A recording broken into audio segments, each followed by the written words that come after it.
Olá, meus queridos, sejam todos bem-vindos à nossa aula 04 da Jornada Autoconhecer. É um prazer ter você aqui de volta. Eu sou o professor Abraão Lemos e estou aqui felizão por trazer novamente esse conteúdo para vocês, que é um conteúdo que eu gosto muito de passar, eu gosto muito de construir material e também de trabalhar nessa temática. Tá? Hoje a gente vai falar sobre a estrutura, a idade e a imunidade emocional. Além disso, a gente vai falar sobre os tipos de criança interior. Então fica aqui nessa aula que está maravilhosa, recheada para vocês.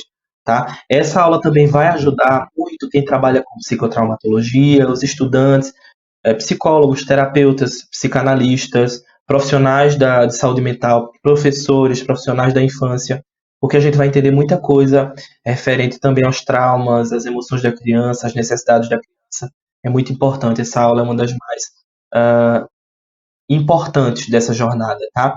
Claro que todas as aulas elas são complementares, elas se unem dentro do propósito da jornada, mas essa aula vai ser muito importante para o seu processo. Essa aula tem por título Visitando a Criança Interior e hoje a gente vai ter aí um trabalho de retorno para entender a criança que nós fomos um dia propriamente. A gente vai visualizar, buscar visualizar as características dessa criança, tá? Tudo que essa criança tinha, tudo que essa criança percebia ao seu redor. Vamos lá, para que a gente consiga iniciar aqui com essa frase impactante logo de início, eu trouxe aqui para vocês esse pensamento. Eu sempre trago uma frase, trouxe o pensamento do Nietzsche para vocês. Nunca é alto o preço a se pagar pelo privilégio de pertencer a si mesmo. Quando a gente reconhece a nossa criança interior, quando a gente descobre o trabalho que tem com o autoconhecimento e ao mesmo tempo com essa cura do nosso processo dentro da elaboração de conflitos, de dores, de traumas, de angústias, a gente chega ao pertencimento de si mesmo, ao pertencimento do nosso protagonismo, ao entender a nossa própria história, ao ser autor da nossa própria história.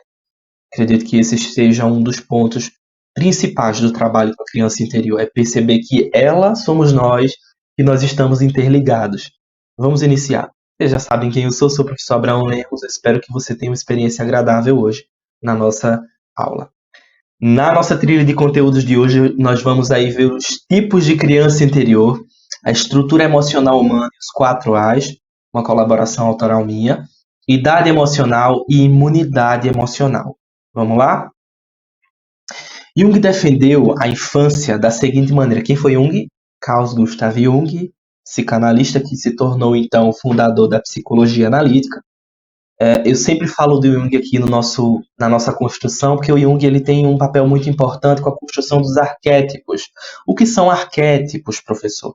Vou trazer daqui a pouco para vocês, tá? Mas nesse primeiro momento eu vou trazer um pouco da definição da infância para o Jung. Olha só o que ele fala.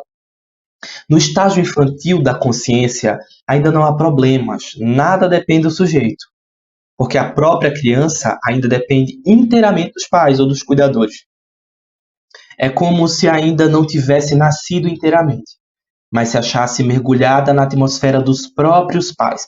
Então eles se sentem, nós enquanto crianças nos sentimos mergulhados na realidade dos nossos pais, nas exigências, nos medos, nas necessidades. Então os nossos pais eles moldam muito o ambiente em que a gente vai se desenvolvendo. Eles são, na verdade, figuras muito importantes. Nas próximas aulas da jornada vocês verão tudo isso.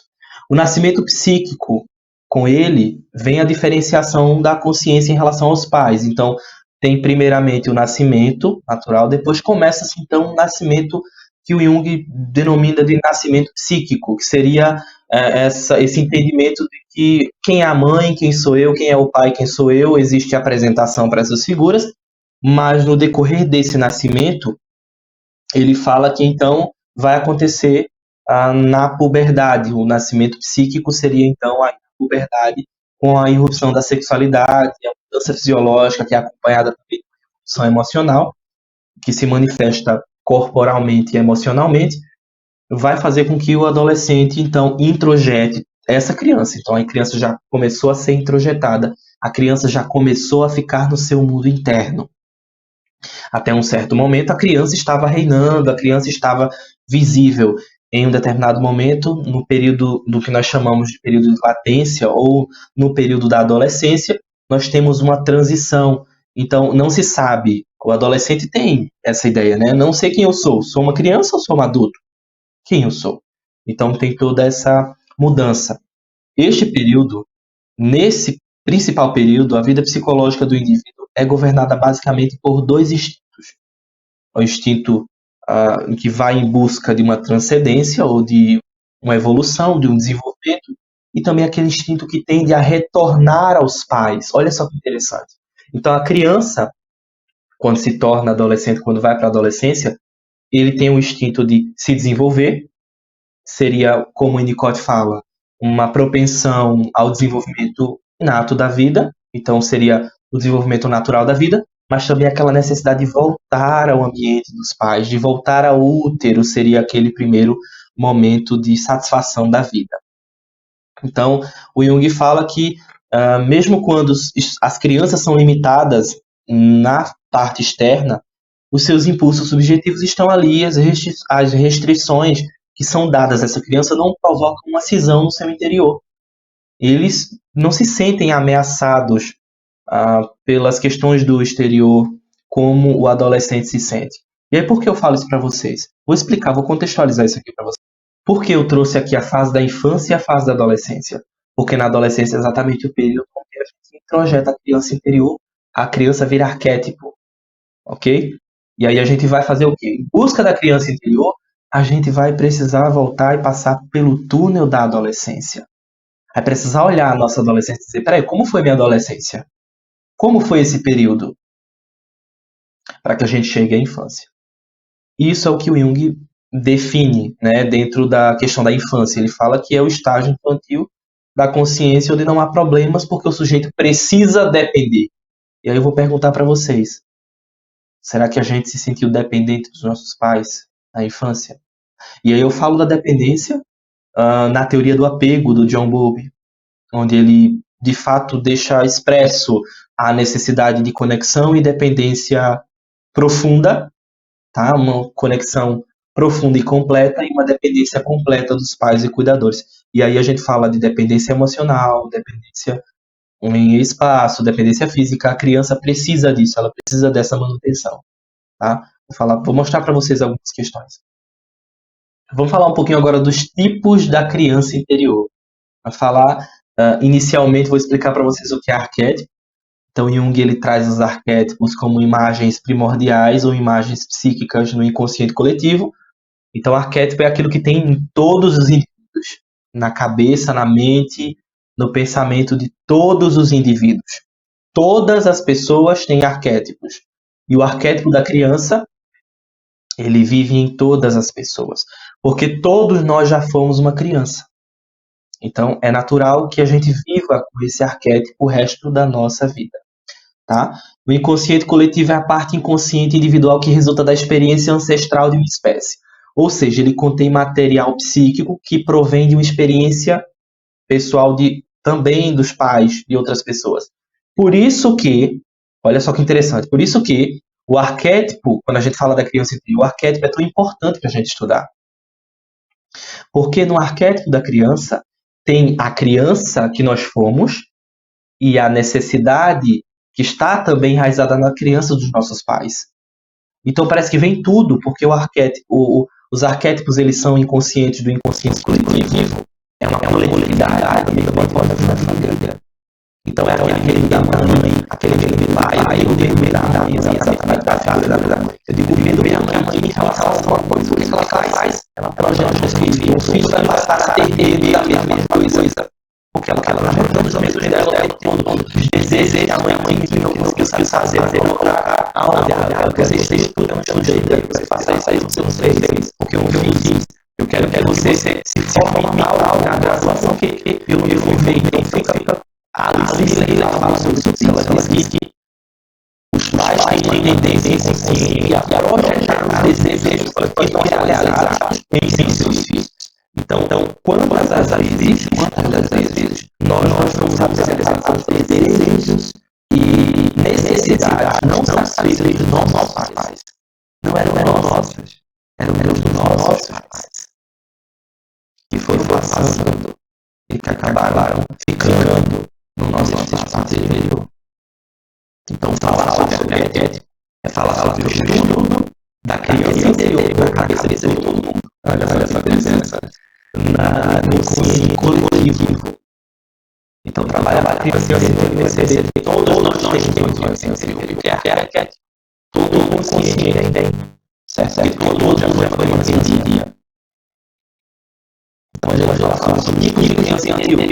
Eu vou pedir que você que está aqui agora assistir essa aula. Essa aula é a terapia da jornada. Você pega um caderno, você já deve estar nada. Se você não já está bem, pega essa aula, pega um caderno e você vai anotar o tipo de criança que eu vou passar para vocês, pegar para vocês.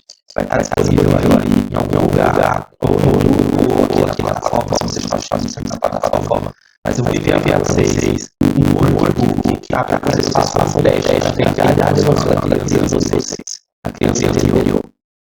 E vai ter várias perguntas e também anotações para que vocês possam fazer. Então é importante que vocês estejam aí anotando o que vocês vão observar quando vocês estejam no trabalho. E claro que quem profissional vai vendo aí essas possibilidades de trabalhar, shows, palestras, para divulgar esse trabalho também. Tá? Então vocês podem passar isso nem de vocês, certo? Vamos lá para os tipos de criança. Primeiro, a criança, serviço dessa criança é aquela criança que carrega a essência, a criança sonhadora, a criança brincalhona, a criança criativa, companheira. É aquela criança que a coragem está sempre com ela. Ela é vida, amada e triste. Olha só essa criança. Pensem um pouco. Será que nós não entendemos uma parte dessa criança da gente? Vocês lembram nas primeiras aulas da professora sobre a criança sombra? Lembram? Todos nós temos a criança sombra e a criança sombra dentro de nós. É importante a gente perceber que a gente vai encontrar duas facetas desse arquétipo, ok? Então eu vou pedir para que vocês observem agora qual a criança sombra de vocês coloquem embaixo e qual a criança sombra de vocês e coloquem embaixo a criança sombra. Essa é uma exemplo da criança sombra, aquela criança que é ouvida, amada. Nós não podemos essa criança mesmo não sendo ouvida, amada, tá? A gente pode carregar essa essência da inocência básica, do sonho, da brincadeira, da criatividade, a gente pode carregar isso para nós, mesmo não tendo aquele ouvido, aquele abraço, mas a gente pode carregar essa parte. A criança essa criança e aprendeu a observação, era aquela criança que estava sempre à espreita, era a criança que estava rígida, tensa, certo? Era aquela criança que precisava tomar cuidado. Então, tentou achar saídas e alternativas para suas dores, para suas sofrências, encontrou seus próprios meios para a felicidade, uma vez que não estava disponível no seu ambiente. Essa é a criança da então, aquela criança que teve que brincar com eles, que normalmente as outras não brincavam, que teve que ficar sozinha, que teve que fantasiar mais, que teve que chorar as vidas, teve que engolir o choro, teve que engolir a fala, engolir a necessidade. Isso dói, né? Dói muito a gente receber isso. Que muitas vezes a gente engole o choro, engole a agressividade, a Alice fantástica, canalista, submissa. Ela fala que a criança precisa ser autorizada a deixar expressa as suas agressividades, a sua angústia, o seu medo, sem que isso pareça desmoronar o mundo dos pais. Quantas vezes, enquanto crianças, nós acreditávamos que se a gente chorar, o mundo acaba. Se a gente gritar, o mundo acaba. Porque os pais eram muito fracos emocionalmente. Daqui a pouco eu vou trazer umas vezes para vocês, mas mais sensíveis aqui. A criança exilada, olha só. A criança exilada. Essa criança foi mais rígida daquela criança exilada. Ela passou a maior parte do tempo sozinha, precisou se separar no meio que vivia para sobreviver. Era melhor ser vista, não fazer alarde, não fazer alerta, não ser ouvida ou não ser vista de uma forma de proteção. Então ela não se sentia. parte da pirâmide, ela é considerada então a criança exilada. Essa pode ser mais exemplo de criança sombra, tá? A criança exilada, ela não é aquela que ficava escondida, que ficava guardada tudo para ela, que não podia falar para ninguém, porque ela era muito instável, ela era muito frágil, certo? Essa é a criança exilada. Temos a criança herida. Essa criança foi machucada fisicamente, emocionalmente, ela teve angústia. Sua dor não foi curada, não foi validada. Essas dores podem ter acontecido de forma pontual ou foram acontecendo de forma constante em todo o desenvolvimento dessa criança. Então, pode ser um caso culturais, adoecimento, uma fragilidade coral, desafio físico também pode causar um acidente. Essa criança acabou se tornando uma criança ferida. E essa criança foi machucada por alguém, ou ela fisicamente, emocionalmente, ou ela foi ferida sexualmente. Então essa criança carrega ferida dentro de si. Essa criança chora, essa criança pede por acalento, por afeto, por abraço. E para onde vai tudo isso? Para onde vai tudo isso? No final das aulas, essa frase é maravilhosa. Mas fica ali para a situação que deu depois dessa construção. Mas para onde vai tudo isso? Isso se expressa no nosso corpo, fica marcado na nossa história. A criança órfã está relacionada ao sentimento que as pessoas não se sentem parte da sua própria família. Dessa forma, consciente, a pessoa acaba desenvolvendo a essência do jovem. Existe uma história, na verdade, uma metáfora, a metáfora da bruxada, metáfora florense, que ele traz a ideia, né, na metáfora florense da bruxada. O que acontece é quando um pássaro bica uma planta, que ela está verde ali. O que acontece? Ela vai estragar, ela vai amadurecer? Não, ela vai amadurecer antes do tempo. Então a dor causa, olha só forte essa frase, ela vai impactar a gente. A dor causa amadurecimento antes do momento, antes do tempo. Então, quantas vezes nós não precisávamos criar dentro da nossa cabeça uma criança para ter uma resposta do que ela está para a gente. Porque isso está sendo um pouco difícil, isso a criança nem sabe como fazer. Ela nem sabe como elaborar aquela angústia, né? O seu aspecto negativo, que a pessoa guarda algo, sempre abandono, rejeição, e muitas vezes acaba buscando outras famílias para experimentar o sentimento de união familiar. Olha só, falsa isso aqui. Eu já ouvi de muitas pessoas, muitas pessoas chegarem e falarem, olha, Abraão, eu ia para a casa do da minha tia, da minha foi lá da família, ela era acolhida, mas faltava alguma coisa, hoje faltava. Era essa busca. Eu vou para casa de eu vou para casa da tia, eu vou para casa da amiga, porque lá eu tenho família, lá eles sentam na mesa, lá eles sentam na mesa, lá eles tiram a mesa, lá eles se desbrigam, lá eles se beijam. Na minha casa não tem isso. A ideia é a pessoa. Então a pessoa não ia lá, porque só quer viver tudo. Mas é aquela necessidade daquilo. Ela não se sentia parte da família. Ela tem talvez hoje, enquanto adulta, uma criança órfã dentro de si. Olha que forte.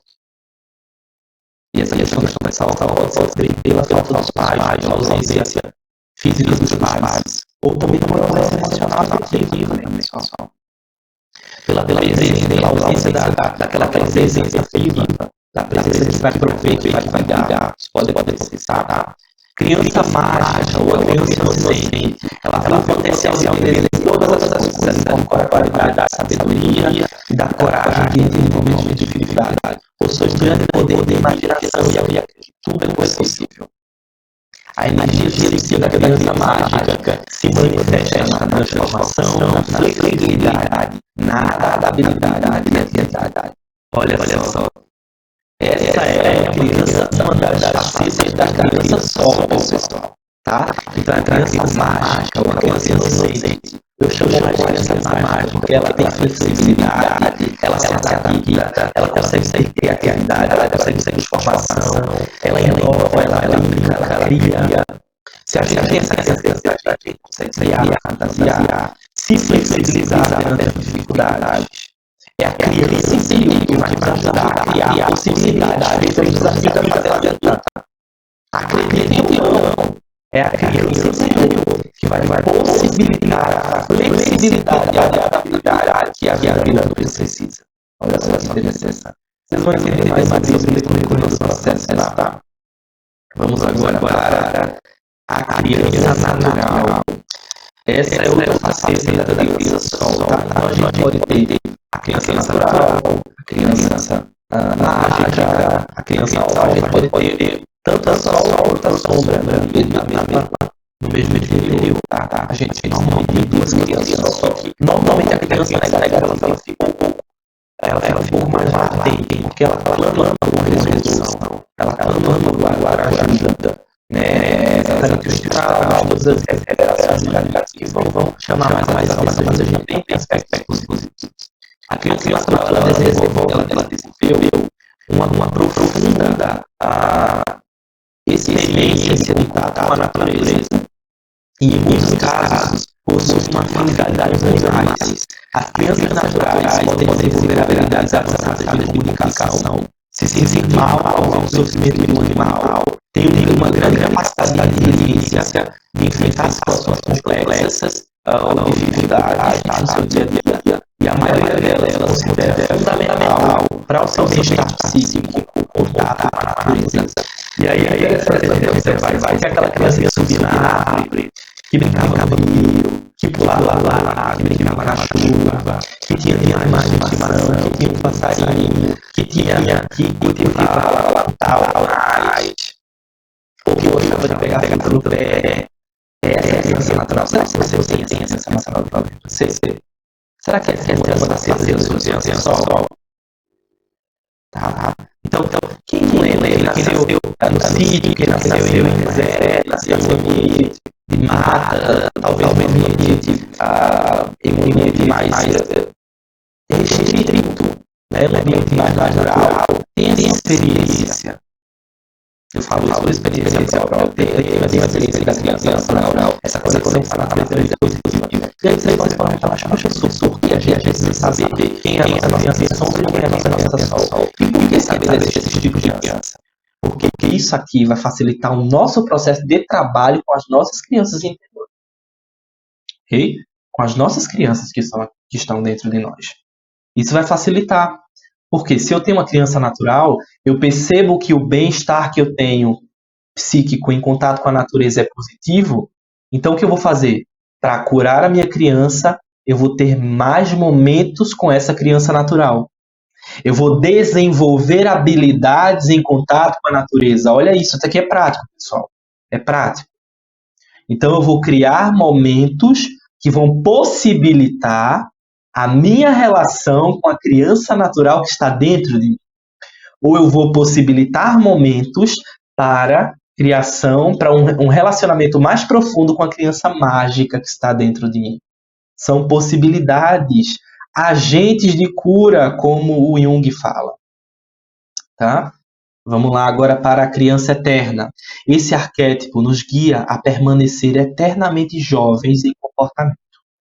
O aspecto negativo da eterna criança se manifesta como a incapacidade de crescer ou assumir responsabilidades na vida adulta, como Peter Pan, o eterno menino que resistiu a terminar o ciclo da sua própria existência. A eterna criança ela é importante para a gente até um determinado momento, porque a gente precisa dessa flexibilidade, a gente precisa de algum modo, ter a leveza de uma criança, mas a gente não pode ter o aspecto negativo, que seria a faceta sombra dessa criança. E é exatamente essa incapacidade de crescer e assumir responsabilidade. Então, normalmente, as pessoas que têm a criança sombra como uma criança eterna, eles não conseguem, eles olham para as mãos, eles olham no espelho e dizem, eu não sou essa pessoa, eu sou uma criança. Eu não consigo essa responsabilidade para mim. Não dá. Olha a sensação, né? Não dá para mim. Tá assustador, tá muito difícil, tá duro. tá muito desafiante, eu não vou conseguir, não vou dar conta. É essa sensação que quem tem a criança eterna como faceta sombra dentro de si pode ter, ok? Vamos lá. Criança dependente. Uau, gente, quanta criança interior aqui, né? Quantas crianças nós fomos descobrindo durante o nosso processo. Mas agora temos a criança dependente. Estão anotando, né, pessoal? Anotem isso, trabalho maravilhoso com esse tipo de intervenção, tá? E aí eu vou trazer para vocês possibilidades no workbook para que vocês possam fazer aí um trabalho positivo, tá? Criança dependente carrega em si um opressivo sentimento profundo de que nada é satisfatório e está sempre em busca de encontrar algo que substitua o que perdeu de sua infância. Esta busca costuma não ter um sentido muito claro. É a criança dependente. Ela vai ficar... É aquele adulto que fala, falta alguma coisa. Eu sinto um vazio. Falta alguma coisa dentro de mim, eu não consigo entender o que é. Essa pessoa carrega a criança dependente dentro de si, tá? Então ela carrega esse sentimento de que nada a satisfaz, que nada é positivo, de que nada vai fazer com que ela se desenvolva positivamente. Sempre falta alguma coisa. Por quê? Ela não dependeu, como John Bowlby fala. Ela não teve apego na infância, de acordo com a teoria do apego. Ela não teve conexão profunda com seus cuidadores. Muitas vezes isso acontece. E aí ela não dependeu. Quando não se depende na infância, se falta tudo. Olha que forte isso aqui. Quando não se depende profundamente na infância, a sensação é que se falta tudo. E se falta tudo, cadê a existência? Cadê o sentido para existir, né, pessoal? Muito forte, né?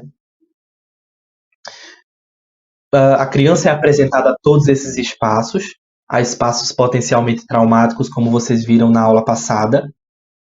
A criança cria, então, uma forma alternativa de ser, uma espécie de máscara, negando ou substituindo as próprias emoções na tentativa de esconder sua condição de abandono ou falta de valor. É isso que a Marilene Costa traz aqui para a gente. Então, ela vai negar, vai se esconder, vai se introjetar e vai criar uma faceta negativa que vai possivelmente, certamente, pessoal, criar mecanismos de autoproteção que nós veremos nas próximas aulas, certo? Então a criança cria uma forma alternativa de ser. Ela vai dizer, não, na frente dos meus pais eu não vou ser assim. Eu tenho que ser forte. Eu não posso chorar. Eu tenho que engolir. Eu não posso. Eu tenho que ser forte. Ou eu tenho que esconder. Eu tenho que mentir. Né? Eu tenho que estar sempre feliz. Eu não posso ficar agressiva. Eu tenho que guardar a raiva. Ela vai criar uma forma de lidar com o que vai sendo apresentado para ela. Vamos falar agora sobre a estrutura emocional humana e os 4 As. Toda resposta, de acordo com Piaget, eu trago logo isso aqui para que a gente possa puxar logo para o nosso assunto, tá? Dos 4 As. Toda resposta, seja um ato dirigido ao mundo externo ou internalizado como pensamento, assume a forma de uma adaptação, ou melhor, de uma readaptação. O que o Piaget está tentando falar aqui?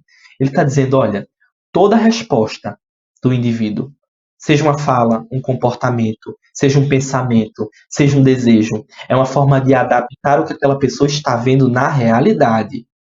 Não é aquilo que ela está exatamente introjetando. Ela está tentando lidar com aquilo que ela foi apresentada. É como no caso da frase do Gabor Maté. Ele fala que trauma não é aquilo que aconteceu com a gente exatamente. É aquilo que aconteceu dentro da gente com o que nos aconteceu. Então é a forma como o trauma vai tentando ser elaborado dentro da gente, que vai reverberar dessa forma. Então por que eu falei isso para vocês? Por que eu estou trazendo a frase do Piaget aqui, dizendo que toda resposta, seja um ato do mundo exterior ou um ato internalizado, alguma coisa como pensamento, como desejo, vai ser uma forma de adaptar o que a gente viveu? Porque os 4 As são exatamente isso. Os 4 As, pessoal, é uma teoria de abordagem analítica das relações da criança, tá? Uma teoria desenvolvida por mim, para entender melhor um pouco como a criança lida em relação aos objetos, às figuras de pessoas que se apresentam na vida dela. Então a criança será apresentada a situações e vivências, e essas percepções serão introjetadas em seu inconsciente, seu mundo interno, A criança, em sua constituição, naturalmente busca essas 4 vivências relacionais. Então, pessoal, ninguém consegue fugir dos 4 As, tá? Você vai ser naturalmente apresentado, autorizado, você vai ser apresentado a avaliação, a apresentação, a autorização e a aceitação. Você vai buscar isso. Os 4 As são exatamente isso. Tá? É a forma natural de como a criança busca esses 4 As aqui, ó. A aceitação, a avaliação, a autorização e a apresentação. A criança vai buscar naturalmente essas 4 questões aqui. Toda criança. Prestem atenção nisso aqui. Primeiro, a gente tem a aceitação. Os pais e cuidadores da criança precisam aceitar a criança em sua subjetividade, aceitar ela como ela é, tá? Então, a criança ela vai buscar essa aceitação. Ela vai dizer, pai, olha eu aqui. Olha, papai, onde eu tô. Papai. Então, ela anseia por esse acolhimento, por essa conexão profunda que parte da aceitação. E aí, por que eu trago os 4 As para vocês? Porque eu quero trazer para vocês, para que vocês possam observar se vocês passaram por essas 4 fases de forma positiva. Fechou? Se vocês passaram pela aceitação, pela avaliação, pela autorização e pela apresentação. Se vocês foram aceitos, avaliados, autorizados e apresentados pelos pais de vocês ou por seus cuidadores. Então, a criança precisa ser aceita. Inclusive, é uma das necessidades da criança. Ser aceita e amada simplesmente por estar viva. É uma das necessidades da criança. O segundo A dos 4 As, por isso que se chama 4 As, porque são 4 As, né? Aceitação, avaliação, autorização, apresentação. O segundo A seria a avaliação. Os pais e cuidadores avaliam a todo momento a criança, mesmo sem perceber. A avaliação acontece de 3 formas. A avaliação formal, o comentário e a conversa. Então, eu avalio a minha criança, nós somos avaliados enquanto crianças, formalmente, quando você recebe uma nota, ou quando a pessoa diz, isso aqui ficou legal, isso aqui não ficou tão legal, isso aqui ficou bom, isso aqui tá terrível, ou por um comentário. Como assim, professor? Um comentário. Olha que coisa feia. Que menina feia, que coisa feia você está fazendo. Isso você é má. Você está fazendo isso, você é má. Você é uma criança má. Olha só. Isso é avaliação. O pai, a mãe, o cuidador, a cuidadora, as pessoas que estão à volta da criança estão avaliando essa criança. Sem perceber. Ou quando diz, você só me traz aborrecimento. Você só me traz raiva. Você só me faz passar vergonha. Você está avaliando a criança. Dizendo que ela só traz vergonha para os relacionamentos. Dizendo que a presença dela não traz virtude alguma a não ser vergonha. Olha só a avaliação aqui. Tá? E outra questão seria a conversa. Tem um comentário, quando você faz até mesmo um comentário na frente de qualquer outra pessoa. Esse menino aqui tem jeito não. Isso é um mal criado. Um menino feio na frente de outras pessoas está sendo avaliado. E tem a conversa, quando você conversa com aquela criança. Né? Então você chega próximo a ela, olha para ela e diz, olha, você é isso, você é aquilo. Quando você caracteriza a criança, isso também é um tipo de avaliação. E aí eu vou perguntar para vocês foram aceitos simplesmente por existir? Por ser quem vocês são? Vocês foram avaliados? De que forma vocês foram avaliados? Aí eu quero que vocês escrevam para levarem para o workbook de vocês. Como vocês foram aceitos? De que forma vocês foram aceitos? De que forma vocês foram avaliados? Quais eram as avaliações que aconteciam? Como vocês foram autorizados? E a autorização é muito importante, porque a criança percebe a autorização desde as coisas simples até as coisas mais detalhadas. Então vai filho, brinca! Vai filho, você é ótimo nisso! Você pode pintar, você pode desenhar, você é ótimo. Ou é aquela coisa, não pode, você é desastrado, sai daí agora, você vai fazer bobagem. Olha a sensação, não está autorizando a criança, né, a trabalhar, a aprender, a se construir enquanto indivíduo que vai ser autônomo em algum momento. E aí temos a apresentação também. A forma como essa criança é apresentada, tá, diretamente ou indiretamente. Normalmente é aquela apresentação como essa aqui é a mais inteligente, essa aqui é a mais bonita. Gente, quem quer levar esse peso, essa cruz de ser a mais inteligente, de ser o mais bonito, a mais bonita da vida inteira. Porque ninguém é o mais bonito, ninguém é o mais inteligente, ninguém precisa dessa cruz para carregar. Então, muitas vezes, os nossos pais eles nos apresentam sem sem um sentido mal por trás. Eles não querem fazer, eles não querem nos ferir, mas inconscientemente eles acabam trazendo um peso para a gente. Ah, você é o mais lindo, você é o mais inteligente, ou você é o mais desastrado, você é um palhaço, olha só, você é uma palhaça, você é feia, você é chata. Está apresentando a criança para ela mesma. Então a criança ela é apresentada para ela, para os pais e para o mundo. Para ela, para os pais e para o mundo. Como nós fomos apresentados para nós mesmos, para os nossos pais e para o mundo. É isso que eu quero perguntar para vocês, tá? E eu quero que vocês pensem nisso. Esses são os 4 A's: aceitação, avaliação, autorização e apresentação. Abaixo vocês conseguem ver aqui em azul os resultados positivos. Quando isso acontece de forma positiva e agradável, o que isso melhora na vida da pessoa, né? Então temos os campos de inserção social, no caso da aceitação, temos os campos de autoestima e pertencimento na avaliação, temos os campos de autonomia, tá? Inserção social e pertencimento na autorização, e temos os campos de estima, tá? De percepção e de merecimento na apresentação. Vamos passar? Vamos lá. Idade emocional. Gente, esse assunto é muito bom. Eu gosto muito de trabalhar com a questão da idade emocional. A gente vai ter agora uma ferramenta bem prática para trabalhar, uma observação bem clara. E o workbook de vocês também vai estar recheado com esse material para que vocês possam trabalhar escrevendo também. Vocês imprimem o workbook e trabalham escrevendo para vocês de forma terapêutica. A idade emocional é diferente da idade da criança interior? Normalmente, nossa criança interior carrega as emoções e vivências de todas as idades que nós tivemos, em lembranças. Então, a gente carrega a infância inteira no nosso inconsciente. Porém, podemos nos fixar em uma fase, uma situação conflituosa, traumática, difícil. Isso pode causar dificuldade na idade emocional para que a gente possa desenvolver de forma com a idade cronológica e natural da nossa vida. Então, é como se fosse assim. Aos 7 anos acontece um grande trauma, eu estaciono emocionalmente nos 7, na tentativa de resolver, mas cronologicamente eu vou ter que me desenvolver corporalmente também, então eu vou seguindo, mas emocionalmente eu fico com algumas atividades e atitudes de uma criança de 7 anos. Seria essa, então, a idade emocional, tá? Vamos observar no exemplo aqui.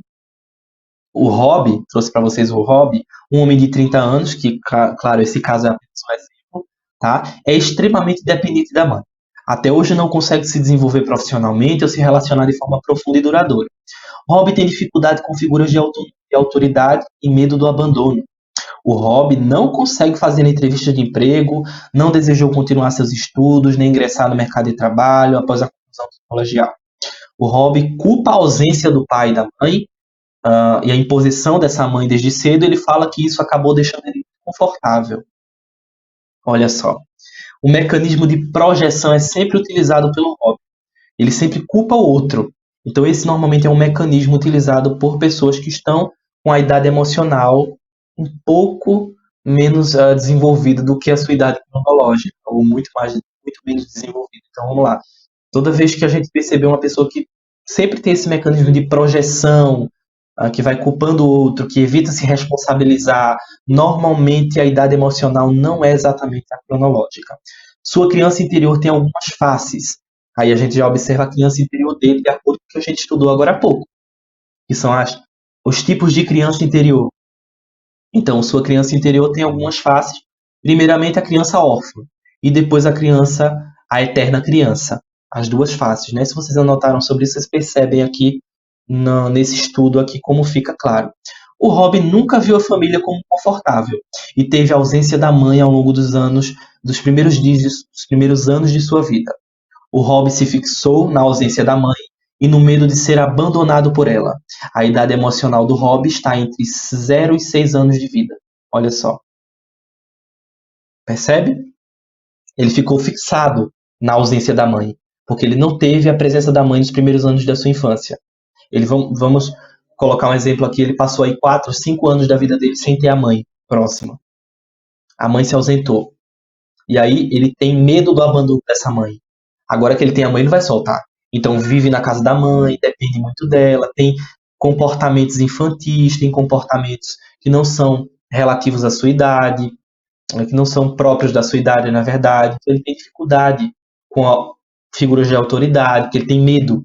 Ele se sente aquela criança de 6 anos. Quando uma figura de autoridade vem, olha, você não pode. Ele fala, opa, cadê minha mamãe para me proteger?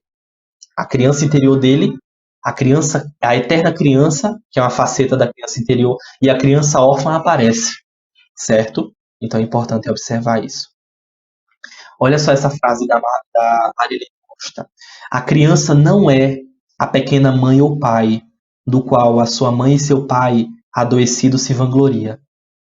Ela é só uma criança lutando desesperadamente para sobreviver. E a sua única arma é reprimir seu medo, a fim de cuidar e tratar da ferida do seu cuidador. Esse é um dos piores traumas que uma criança pode sofrer. Observem isso. Olha que forte. Olha que menção da Marília Costa forte. A criança não é um cuidador do pai e da mãe. Ela não é um pequeno cuidador, não é um pequeno adulto, um mini adulto. Para que cuide dessa mãe e desse pai adoecido que se vangloria, porque eu tenho meu filho aqui para cuidar de mim. Porque você é a alegria da família. Porque você é que vai trazer calma para esse lar. Porque você é a nossa joia rara que vai manter essa família unida. Olha o peso, pessoal, que muitas das vezes nós temos dentro de nós. Aquela missão que os pais acabam dando aos filhos. Você vai cuidar dos seus irmãos. Você vai manter esse lar em paz. É como se tudo ficasse nas costas daquela criança. Ela é só uma criança lutando desesperadamente para sobreviver. E a única arma que ela tem é reprimir seu medo, a fim de cuidar e tratar da ferida do seu cuidador amado. Essa, de acordo com a Marilene, esse, na verdade, é um dos piores traumas que uma criança pode sofrer. Muito forte a gente perceber isso, porque muitas vezes nós, enquanto crianças, nós temos a criança interior que sofreu isso. Foi colocada sob ausências, sobre necessidades de nossos pais, sobre responsabilidades que não eram nossas. E aí a gente carrega isso a vida toda. E aí vai para a fase adulta e acontece o quê? Continua carregando responsabilidades que não competem, que não são nossas. Olha que forte isso, né? Muito forte. Espaços de expressão da idade emocional. Então, normalmente existe fixação em alguma área de comportamento, como mecanismo de regressão. Então, teve uma explosão emocional, parece uma criança, se comporta como uma criança. Atitudes e comportamentos infantis, sensação constante que não cresceu, que está presa em um corpo adulto, sensação de não dar conta da vida e das demandas adultas. Não estou falando aqui daquela regressão realmente, uma experiência de querer se vestir como uma criança, tá, gente? Isso aí é questão de transtorno. Nós temos aqui, então, a sensação constante que não cresceu, é a sensação de não dar conta da vida adulta, tá? Não, a vida adulta é assustadora. Faz tudo, mas não consegue, inconscientemente se sente muito mal e angustiado por ter que lidar com a vida adulta. Medo. Perdão, pessoal. Vamos lá. Medo extremo e contínuo de rejeição. Então tem aquele medo de ser rejeitado, das pessoas não acolherem, não abraçarem as causas, os desejos dela, não aceitarem ela no ambiente, né? Dificuldades em lidar com figuras de autoridade, como eu falei para vocês, problemas relacionais constantes e sempre uma evitação de resolução desses conflitos. Então é sempre aquele mecanismo de projeção, jogando a culpa e a responsabilidade sempre para outras pessoas. Ok? Essas são algumas das experiências que demonstram a idade emocional de uma pessoa.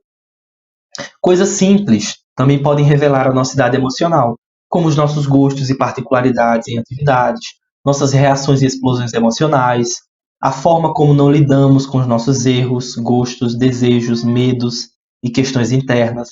Então é aquela ideia, não, vou reprimir meu desejo, vou reprimir minha raiva, não vou aceitar o meu erro, não quero saber dos meus gostos, dos meus medos. Essa sensação, por quê? Porque na infância tudo isso sempre era invalidado. Então ela ficou fixada na cidade. Precisa então entender melhor.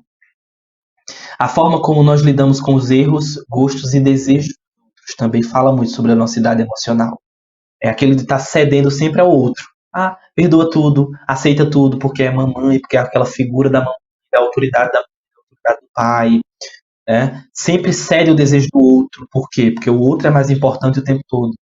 Sempre cede, então, o desejo, né? Isso também pode falar muito sobre a idade emocional. A forma como expressamos nossas insatisfações e conflitos também fala muito sobre a nossa idade emocional, né? Vamos lá. Como alinhar a minha idade emocional? Como eu posso amadurecer a minha criança interior? Simples, pessoal. Trazendo para vocês de forma lúdica, claro. Simples nesse ponto, tá? Trabalhar com a nossa criança sol, então acolher a nossa criança sombra, claro. Não evitar contato com ela. Trabalhar com a nossa criança sombra, trabalhar as nossas dores emocionais, os nossos conflitos, mas entender esses arquétipos, né? Essas faces da nossa criança interior. Tanto a criança que carrega coisas boas, como a criança que carrega coisas difíceis. Entender os 4 A's também é importante. Se eu fui autorizado, aceito, acolhido e apresentado, tá? Se eu tive estimulação, se eu tive apoio. Então, trabalhar com tudo isso ajuda a alinhar. E quanto mais, olha só, quanto mais eu me conecto e faço coisas positivas com a minha criança sol, mais eu desenvolvo essa criança. Mais ela se desenvolve, mais ela vai passando de fase para fase. Então, mais amadureço ela. Claro que ela vai ser sempre aquela criança, mas eu vou conseguir amadurecer até chegar à minha idade emocional positiva. Vamos lá para a imunidade emocional? Vamos falar um pouquinho sobre isso? Olha só. Imunidade emocional é construída e fortificada na infância, mas ela também pode ser trabalhada e melhorada na fase adulta. A imunidade emocional é como uma barreira simbólica de proteção contra as feridas profundas que as incertezas e os desafios da fase adulta podem causar. Eu sempre falo sobre isso. Eu digo que a imunidade emocional é aquilo que a gente cria na fase da infância para nos proteger dos desafios e incertezas da fase adulta. E a gente chega na fase adulta e diz, nossa, é assustador. Nossa, é muito difícil. Nossa, é desafiante. Então a gente precisa estar com o self e com o ego preparado, né?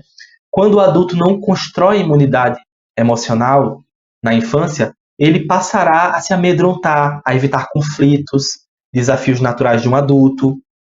Então ele vai se paralisar, ele vai evitar ser autor e protagonista de sua própria história, porque não tem imunidade emocional, ele está fragilizado. E para onde ele quer voltar? Ele quer voltar para a proteção, para o útero. Ele quer regredir, ele quer voltar. Por isso que a idade emocional, quando não se tem imunidade emocional, a idade emocional fica sempre naquela mesma, né? Não consegue se desenvolver. A imunidade emocional é um dos componentes para o self positivo, para um ego forte e harmonioso. Questões que influenciam na construção da imunidade emocional, que podem prejudicar, na verdade, a imunidade emocional, tá? Então, questões que podem prejudicar e podem acabar fazendo com que a gente não desenvolva uma imunidade positiva. Negligência na infância, falta de apego e conexão profunda com os cuidadores e com os pais, vivência em espaços abusivos, hostis ou repressores, invalidação emocional na infância, falta de espaço para fala, expressão e brincadeiras, vivência com pais ou cuidadores imaturos emocionalmente. Olha que forte, né? Então, a imunidade emocional ela é prejudicada quando tudo isso aqui está na nossa infância, ou quando algumas dessas questões, ou até mesmo uma delas está na nossa infância.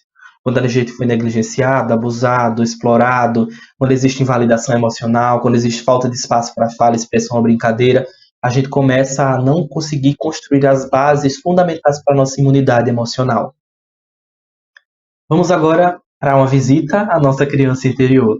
Vamos respirar profundamente. Eu espero que vocês tenham tido uma construção maravilhosa no decorrer da aula de hoje, uma aula terapêutica, uma aula onde a gente olha mais para a gente, onde a gente, claro que aprende muito acerca de todas as teorias, de técnicas, mas a gente sempre olha para muito acolhimento, que é como a gente precisa olhar sempre, né? Mas vamos visitar agora a nossa criança interior. Você já encontrou a sua criança interior certamente, porque você já descobriu quem ela é, qual a faceta dela, né? Se ela é uma criança sol, se ela tem mais da criança sol, mais da criança sombra, se ela é uma criança órfã, uma criança mágica, uma criança natural, você já encontrou. Agora talvez já saiba até mesmo que idade ela tem. Se não sabe, o workbook vai te ajudar a descobrir, ok? Mas agora talvez você já imagine a idade que ela tem, a faixa de idade, talvez de 0 a 6, de 6 a de 6 a 8, ela tem 7, ela tem 10, ela tem 12, ela tem 9, que idade ela tem, né? Vai anotando aí, tá? O próximo passo é entender o desenvolvimento de sua experiência subjetiva com tudo que foi apresentado.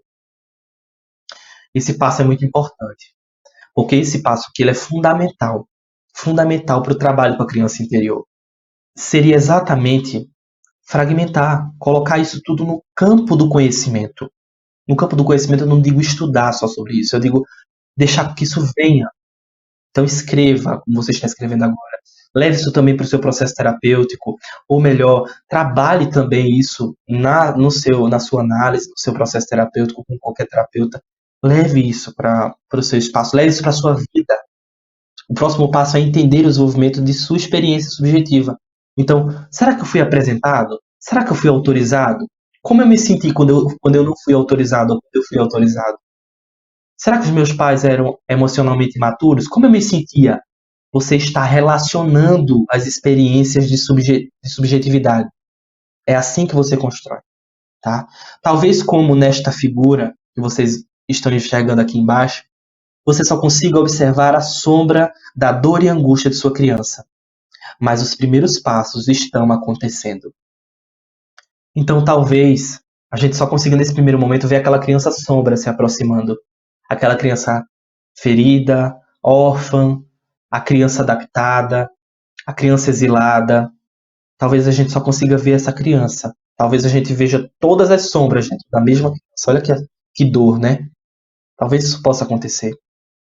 Mas os primeiros passos estão sendo dados. O processo é longo, o processo é um trabalho de formiguinha, mas os primeiros passos estão acontecendo. Certo? E vocês estão vendo isso aqui. Nós estamos construindo isso aqui. É muito importante. Olha só essa frase no final da nossa aula, da nossa construção, da Alice Miller. Eu falei para vocês que eu ia trazer uma frase muito importante sobre o trabalho que a gente está fazendo aqui. E eu vou trazer para vocês agora. A verdade sobre nossa infância está encerrada ou marcada em nosso corpo. Embora possamos reprimi-la, jamais poderemos alterá-la. Nosso intelecto pode ser logrado, nossos sentimentos manipulados, nossas percepções confundidas e nosso corpo ludibriado com medicamentos. Mas algum dia o corpo apresentará a sua conta, pois é tão incorruptível quanto uma criança que de espírito íntegro não aceitará concessões ou desculpas e não deixará de nos atormentar enquanto não pararmos de fugir da verdade. Uau, pessoal! Essa frase, essa menção da Miriam é muito fantástica, é maravilhosa. Ela é muito potente. Ela traz para a gente exatamente esse caminho que a gente segue e como tudo que a gente vai nos cercando, vai indo, vai nos acompanhando. E aí, como a Miller fala, algum dia o corpo apresentará a sua conta. Essa angústia vai aparecer, essa dor vai extravasar, isso vai explodir em algum momento. Então, por isso que é tão importante trabalhar a criança interior. Porque a verdade sobre a nossa infância ela está encerrada no nosso corpo. A gente pode reprimir, a gente pode acabar logrando aí o nosso próprio intelecto, acabar indo de ponta a ponta na nossa mente. A gente pode aí manipular os nossos sentimentos ou até mesmo ludibriar o nosso próprio corpo com medicamentos. Mas em algum momento da nossa própria história, essas dores vão aparecer. Elas aparecem nas emoções, elas aparecem em explosões emocionais, nas nossas relações, na relação com os nossos filhos, no nosso trabalho, em um cansaço, em uma angústia, em uma depressão, em uma ansiedade, em uma fibromialgia, em dores no corpo, em psicossomática. Onde elas aparecem? Então a gente precisa entender que a nossa infância, a verdade sobre a nossa infância, está com a nossa criança interior. A verdade da nossa infância está com a nossa criança. E a gente, nesse trabalho aqui, nessa jornada, está cada vez mais nos aproximando. Estamos, na verdade, nos aproximando desse trabalho, dessa verdade. Claro que é uma longa construção, uma longa caminhada, mas eu estou trazendo aqui para vocês, com muita verdade, o que funcionou para mim, o que tem funcionado para mim ao longo de todos esses processos de trabalho, e o que tem funcionado para centenas, em milhares de alunos e centenas de pacientes que eu acompanho e acompanhei. Eu espero que isso tenha sido estimulante para vocês, que eu trago aqui essa frase da minha e tudo isso que eu trouxe para vocês tenha sido um momento ímpar na construção dentro da jornada autoconhecer. Eu desejo para vocês que vocês consigam encontrar a sua verdade, que ela, claro, que possa confrontar, mas ao mesmo tempo que possa clarear os caminhos de vocês, pois o conhecimento ele traz essa liberdade para novas construções de pensamento e novas posições frente à nossa história. Eu desejo para vocês que as próximas aulas sejam muito agradáveis. Até os nossos próximos encontros. Até logo. Tchau, tchau.